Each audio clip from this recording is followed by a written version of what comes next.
Hello, COM 636 fellow classmates and professor.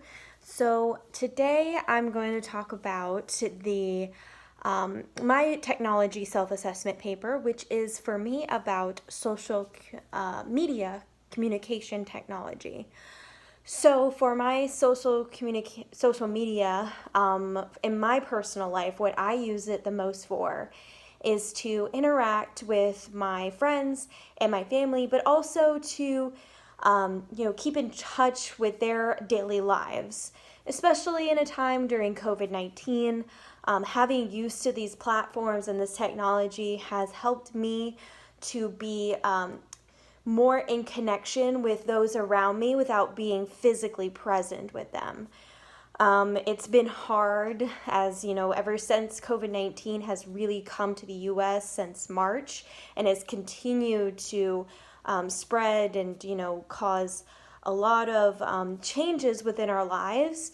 Having this technology to communicate with our friends and our family during this time of having to stay socially distant from each other has been really helpful to help us not feel as alone, especially those of us who live by ourselves and are not always, able to, be, socially confined to their places with their spouses or their family.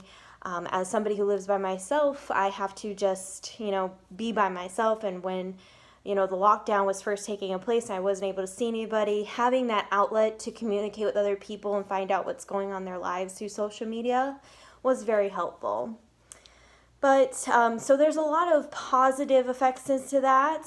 It also, the use of social media helps me get ahead within my coursework with what I want to do. I want to work in social media marketing. So having access to social media is to help me get ahead in my career is definitely also very beneficial.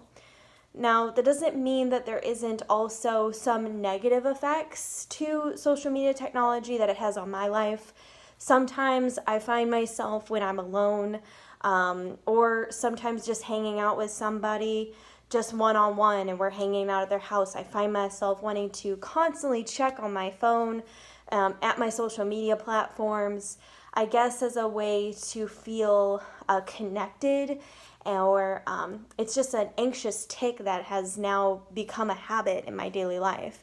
As somebody who also has ADHD, I have a lot of anxious tics, and I think checking my phone is kind of one of them now. And I feel like without social media, without having to check my social media every day, I feel somewhat lost now. I become so accustomed to it that I don't know what to do if I don't have my platforms to look at every day. If I don't have Instagram to check on, or Facebook to check on, or Snapchat to check on, I feel as though I don't know what else to do. Even when I try to just watch a simple TV show or read a book, I still find myself wanting to connect through social media. It's become an addiction almost, and a habit. Maybe to help me feel less alone, or maybe it's just how I'm programmed now, where without it I feel somewhat lost. So though it does have positive and negative benefits throughout my life, it definitely has become something that's become very accustomed in our lives. And I see it only growing with more platforms and more uses in the time to come.